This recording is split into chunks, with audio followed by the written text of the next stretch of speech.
Hey guys, and welcome back to another little bit of caster training. For this one, I'm going to actually go off something that somebody requested me, and that's going to be match preparation or preparing for an event. The best way to explain it to a non-commentator about how a caster would approach an event is basically to think of it like an exam. Think of it like when you're at school or college or university and you're going into it basically as an exam. That's the amount of preparation that is required. Now, I say that because there's two different ways of doing it. For example, if there's different levels of preparation that you require. It's based off how regular you cast it. If you're, for example, an LCS caster, or I don't know, a CSGO caster that's going from every event all around the world, you probably don't need to prep as much. It's very much light prep required for that. More statistical, actually, more than anything, or picking up bits of knowledge from interviews you may have heard that a player's done an interview somewhere, and maybe using that. Getting their words, or simply talking to the players actually more often, because you're probably traveling or with the players in the set environment.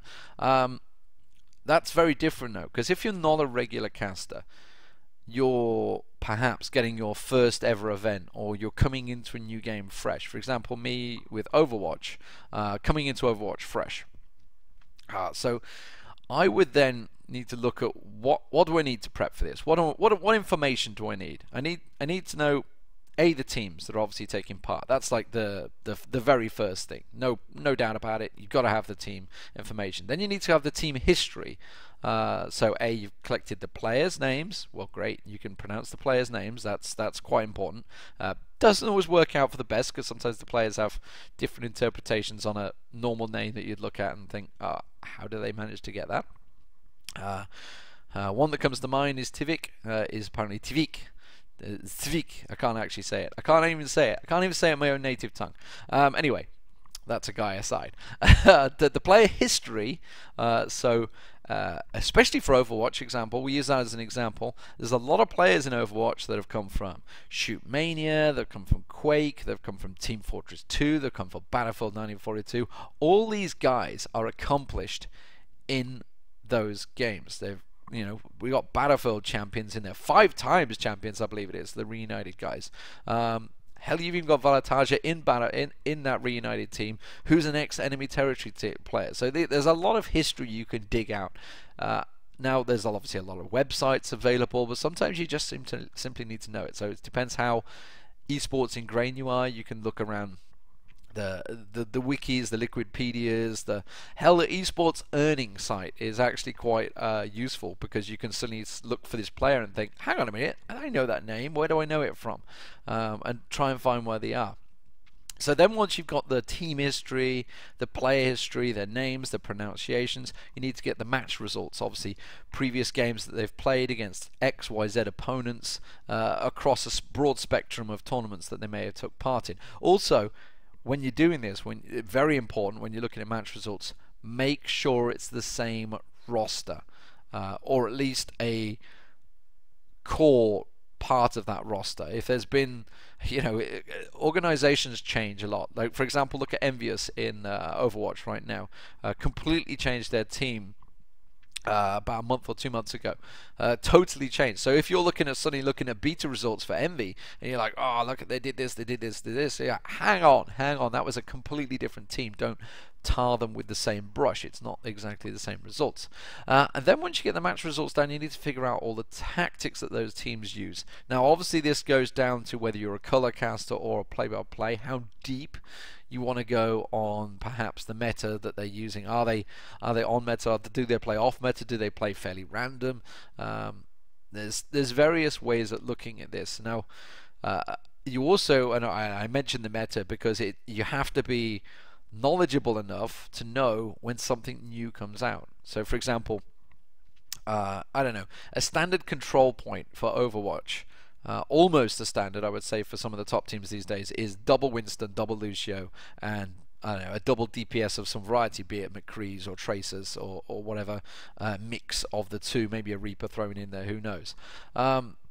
say, and then you look at the esports arena and say Cloud9 suddenly come out with 5 Soldier 76s. Well, this is something new. This is something fresh. You've got to be thinking, hang on, I know this is good. This is new, and you need to be aware of that at the time. You need to know that it's happened, and also you need to be aware of what's happened around the world in esports. Now, when I say that, I purposely think of a moment where we technically made a mistake, but we didn't, because we were all so busy. But I'm thinking back to League of Legends days. I think it was around 2012, maybe 2013, either way.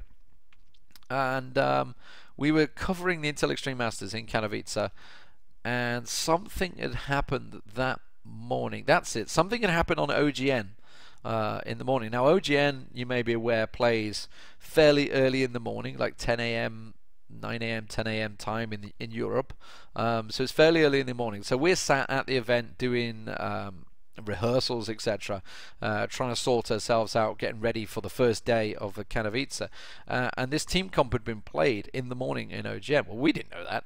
We were busy trying to prep for our own event. So then suddenly, wouldn't you know it, I think it was KT Rolster suddenly ran the exact same comp. We were just like, whoa, how has this happened? Yeah, it was KT Rolster. It was KT Rolster B. And KT Rolster A, the Arrows, had literally run the same comp that morning. So as soon as we sat there, we're going, we've never seen this before. Okay, they're doing this new thing. And then obviously everyone's like, whoa, no, we've seen this before. We saw it like 4 hours ago. It just got played. Well, shit. But that's simply down to the fact that we were busy rehearsing and doing prep for our own event, and took our eye off the ball, didn't look at what had happened that morning, that morning, because we didn't think it'd have any relevance, but it did. Obviously, it was a sister team running the same tactics. They clearly scrimmed each other, practiced the same tactic, and then Arrows had implemented it into OGN Champions, and then the Bullets used it in Katowice. So you've got to be really aware of what is going on, especially when there's something crazy like that, sister teams happening. Obviously, it's a fairly rare occurrence. But why I mention this is because, I don't know, you may be in Australia, you may be in Europe, or you may be in America. You've got to be aware that there are other tournaments that happen in different time zones. For example, this weekend, obviously, we had Overwatch, we had Takeover happening in Europe, and then in the Esports Arena event over in, I don't actually know the name of it, what it was. I just know it was at the Esports Arena. That event happened in America. Now, obviously, from our perspective, Europe's like, okay, we're ahead of it, but we also need to know what's happened overnight in NA, and NA also need to know what's happened in Europe, so they can relate to each other and say, okay, we just saw this happen in Europe this morning. If you didn't watch it, check it out. Stuff like that, you know, relating the events, because effectively it's the same sport. We're the same sport, and when I say same sport, what I mean is the same game. Obviously, I count esports as a sport anyway. But what I mean is that, say, if something's happening in Overwatch in Europe and America, you need to know about it. You need to know what's happened. So these are all big parts of the match prep that come in there. And certainly from a viewer's perspective, you've got to realize, like, I'm going to go right back to the start where I was talking about how this is an exam. Well, think about it. Think now you've got all that in your head. This is what these casters have to learn, a commentator, an analyst, whatever they are coming into, say, a new event. They're basically taking the exam live on screen in front of you with all this information. Think about when you were in your exams. Think about when you were having to get all this information down you. I've got a book full of here. What have we got in here? We got information. There we go. Straight away, we got Barcelona results. Bunch of results from Barcelona, the ESL Barcelona event on the front pages. All this information, these scores, these things going around in your head. They're trying to do this while actually, you know, remembering how to commentate on camera, how to analyze, how to talk, how to look around the camera, not like this, looking at the camera down the lens and trying to think, I've got to get all this in my head, and then I need to remember the games, the teams, the matches, everything that's happened. There's so much information that a commentator has to store up in their head and use it at the relevant point. You have to give new commentators a chance. They may not be the best thing ever on their first go, but give them a chance. They will get better generally. Now, of course, if a year down the line they haven't improved, then sure, you know, you can just say, hey, this guy really hasn't improved. but majority of people, give them a chance when it's their first go out there. They will be nervous as shit. They will have a lot of information, and they will probably mix things up as well and get a few things wrong. I know you guys at home are like quite hard on this, but do give them a chance. Just think of it. Think of what they've got to go through to get in that position in the first place. It's not easy to get in events. There's a lot of hard ways to get into events, a lot of easy ways. Obviously, as an experienced commentator, it's easier for me now, but I remember back to my roots when I was trying to break through and do these events.